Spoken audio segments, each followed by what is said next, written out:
KPCC ಅಧ್ಯಕ್ಷರ ಬದಲಾವಣೆ ಚರ್ಚೆ ಭಾರಿ ಸದ್ದು ಮಾಡ್ತಾ ಇದೆ. ಸದ್ಯ ಕೆಪಿಸಿಸಿಗೆ ಅಧ್ಯಕ್ಷರು ಅಂತ ಇದ್ದಾರೆ, ನಡೆಸ್ತಾ ಇದ್ದಾರೆ. ಅನೇಕ ಬಾರಿ ಅಧ್ಯಕ್ಷರ ಬದಲಾವಣೆ ಬಗ್ಗೆ ನಾವು ಹೇಳಿದ್ದೀವಿ. ನಮ್ಮ ಹಂತದಲ್ಲಿ ಏನೂ ಇಲ್ಲ ಅಂತ ಸಚಿವ ಸತೀಶ್ ಜಾರಕಿಹೊಳಿ ಹೇಳಿದ್ದಾರೆ. ಹೈಕಮಾಂಡ್ ಏನು ಅಭಿಪ್ರಾಯ ಹೇಳುತ್ತೋ ಅದೇ ಅಂತಿಮ ಅಂತ ಬೆಂಗಳೂರಲ್ಲಿ ಸಚಿವ ಎಚ್ ಸಿ ಮಹದೇವಪ್ಪ ರಿಯಾಕ್ಟ್ ಮಾಡಿದ್ದಾರೆ. ಕೆಪಿಸಿಸಿ ಅಧ್ಯಕ್ಷರ ಬದಲಾವಣೆ ವಿಚಾರಕ್ಕೆ ಸಂಬಂಧಪಟ್ಟ ಹಾಗೆ ಬಹಳ ದಿನಗಳಿಂದಲೂ ಕಾಂಗ್ರೆಸ್ನಲ್ಲಿ ಆಗ್ತಾ ಇರೋ ಚರ್ಚೆ, ಅದು ಕೂಡ ಪ್ರಮುಖವಾಗಿ ಸಚಿವರೇ ಇದಕ್ಕೆ ಸಂಬಂಧಪಟ್ಟ ಹಾಗೆ ಬಹಿರಂಗವಾಗಿ ಹಲವು ಸಂದರ್ಭಗಳಲ್ಲಿ ಚರ್ಚೆ ಮಾಡಿದ್ದಾರೆ. ಬದಲಾವಣೆ ಆಗಬೇಕು ಅನ್ನುವಂಥದ್ದನ್ನು ಹೇಳಿದ್ದಾರೆ. ಈಗ ಮತ್ತೆ ಅದೇ ವಿಚಾರ ಕುತೂಹಲಕ್ಕೆ ಕಾರಣ ಆಗ್ತಾ ಇದೆ.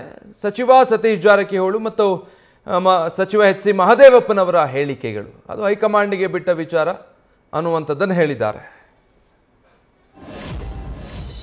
ಒಬ್ಬರು ಅಧ್ಯಕ್ಷರು, ಪಕ್ಷ ಸಂಘಟನೆ ಇವೆಲ್ಲವೂ ಕೂಡ ಅಂತ ಚರ್ಚೆ, ಕಾರ್ಯಕರ್ತರೆಲ್ಲ ಚರ್ಚೆ ಆಗ್ತಂದು ನಿನ್ನೆ ಡಿಸಿಸಿ ಅಧ್ಯಕ್ಷರ ಭೇಟಿ ಸಂದರ್ಭದಲ್ಲೂ ಕೂಡ ಒಂದಷ್ಟು ವಿಚಾರ ಪ್ರಸ್ತಾಪ ಆಗಿರುವಂಥದ್ದು.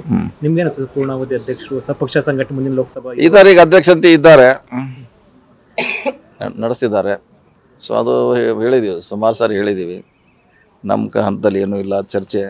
ಸೊ ಈಗ ಅಧ್ಯಕ್ಷರಿದ್ದಾರೆ, ಕೆಲಸ ಮಾಡ್ತಿದ್ದಾರೆ. ಈಗ ಕೆಪಿಸಿಸಿ ಅಧ್ಯಕ್ಷರು ಬೇಕು ಅನ್ನುವಂಥದ್ದು ಚರ್ಚೆ ಆಗ್ತಾ ಇರ್ತದೆ. ನಿಮ್ಗೆ ಅನಿಸುತ್ತೆ ಸರ್?